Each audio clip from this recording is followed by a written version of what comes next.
Hello there CryptoCoins and welcome to this video in which I'm looking at the current usage trends of the decentralized applications and why I believe the current situation means we could be doing very well in the future. So today is 18th of July I think, and as always thank you very much for watching this video. We will begin with the current explanation of what is a decentralized application. So DApp stands for decentralized application, and it basically has a backend code running on a decentralized peer-to-peer network. To compare it, for example, with the backend code running on the decentralized servers, which is just most of the applications currently in the world. So the decentralized applications, also known as dapps, they do have some common features that include, first of all, being open source. Ideally, it should be governed by multiple users. Its code base should be available for scrutiny. Decentralized, all records of the application's operation must be stored on a public and decentralized blockchain. The incentivized validators on the blockchain should be incentivized by rewarding them accordingly with the different tokens, which is why when you're thinking about dapps, you're also thinking about cryptocurrency. Then it should be a protocol, so the application community must agree on a cryptographic algorithm to either show proof of value, so through the stuff like proof of work like Bitcoin, or proof of stake like, for example, ARC. So yeah, I think that's a pretty simple explanation. It's essentially a normal application running on a decentralized network. So some of the beginnings of dapps, how did it all start? So while the cryptocurrency has been around for around 10 years, the concept of decentralized applications, dapps, is still fairly new, with the initial releases of the dapps coming only in 2017, meaning it is still extremely new concept. So the difference between early blockchains like Bitcoin and 2.0 blockchains like Ethereum are smart contracts. So those allow decentralized applications to be produced because they are adding conditions to the transactions. On Bitcoin, you can only, for example, send someone money.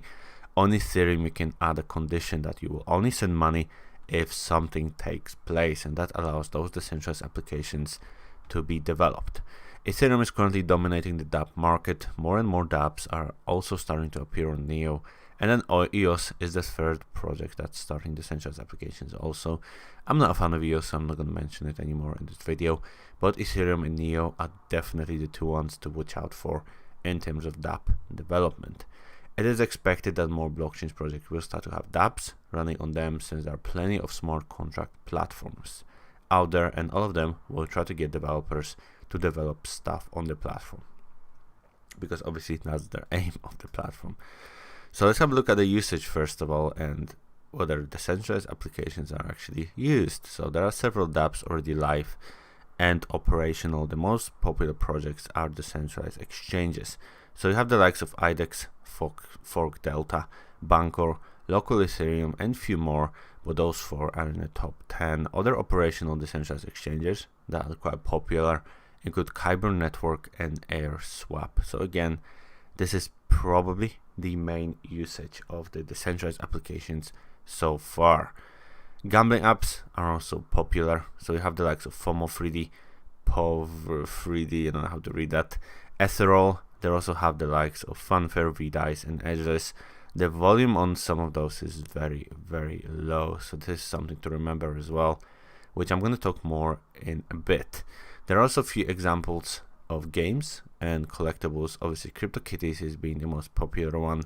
At some point, it exploded in popularity, with basically CryptoKitties completely clogging the Ethereum network. But there are also others, the likes of Gods Unchained, Mega Cryptopolis, and Crypto Countries are interesting ones. Don't expect any of those games to be good. It's more like collectibles, where you basically collect stuff like cards, that type of a thing. There is one more app which is very unusual and something I want to talk about more. It's Augur, which is the most unusual popular dApp, which is a prediction application that basically allows you to predict real life events and kind of talk about whether you think they will happen or not. You can put money on it. If it does happen, you get more money. If it doesn't, you lose what you bet. Talking about Augur, it's the only non-exchange collectible gaming ICO that really has delivered the promises so far, and actually provides a decentralized product that is somewhat unique. Augur is a very interesting project. I'm not sure if they can find many users, but what they've done so far is very impressive nevertheless. That means that there are still hundreds of unique ICOs that are currently developing their decentralized apps, and hopefully will soon start delivering the promises. This is extremely bullish sign for platforms like Ethereum and Neo, since those will be burning tokens and fees. Obviously Neo will be burning gas, but as a Neo holder it's good anyway. As well as any cryptocurrencies that are tied to the decentralized applications that are popular should explode in value as well. Most of these dapps will not find users, but few should become popular platforms around the world. I do think we will see the new likes of Facebook or Google or any type of major application like that. And I think there will be decentralized applications that will be just as big as those. I don't think there will be many. I think there will be a very low number of those, but whoever bets on the right one will have a very bright future in terms of getting a lot of money, because the tokens obviously are cheap now. If a platform explodes to huge size, then the price will increase significantly. So current usage, I want to talk more about that because there isn't much usage. As you can see, these are the most popular decentralized applications and some of the categories. These are the decentralized applications. As you can see, they are the most popular ones. So these are the exchanges, Fork, Delta and IDEX, both of them very popular, kind of popular, not that popular, but almost 2,000 users in 24 hours. It's still very decent. These are the collectibles and kind of games, not that many users, pretty low volume. As you can see, Augur is the one that stands out in terms of the other category. We have also the likes of 0x protocol and Ethereum name service, which is basically like a naming of the Ethereum smart contracts. And then we have the likes of gambling, so FOMO3D, Ethereal, not that many users, pretty low volume, but they're trying and they do have users, so that's always admirable. Main exchanges, Augur and some of the gambling projects are the only ones generating reasonable volume and number of users. Of those, either is very low as visible. I mean, none of those go over 2,000 users, and in case of Augur, it's not over 200 users, so not that many users.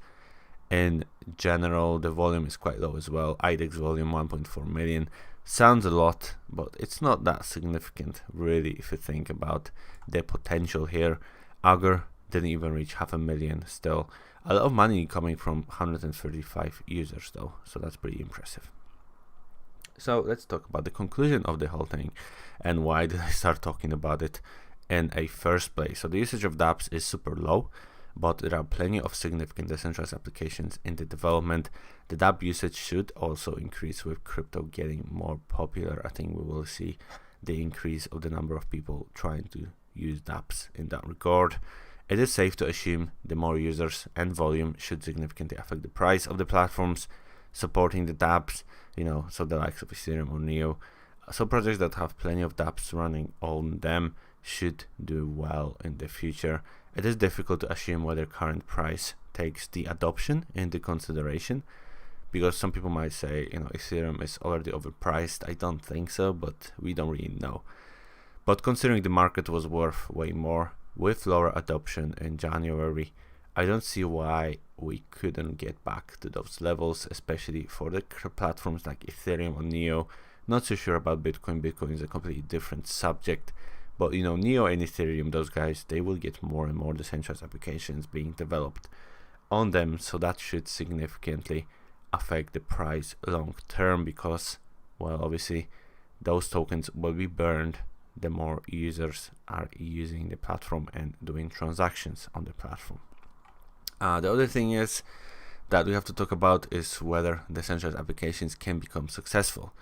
I do believe with the right idea and execution, there should be several projects with tens of thousands of users, potentially millions if the dapp is very unique and there isn't anything that's decentralized that does the same thing. Whether dapps like these exist, I don't know. They did know. There might be some, there might be not. But I do think we will see some winners in the space. However, we do need to remember there are literally thousands of cryptocurrencies, so we do have to pick the right winner. So there you go. It was an interesting subject. I don't really think many people talk about this, and in terms of the current usage of the dapps and how many we actually have that are operational with the users. So I just wanted to make a video about it. I do hope it was useful indeed. If you like these videos, make sure you subscribe for more, and as always, I do love you. Cheers and bye.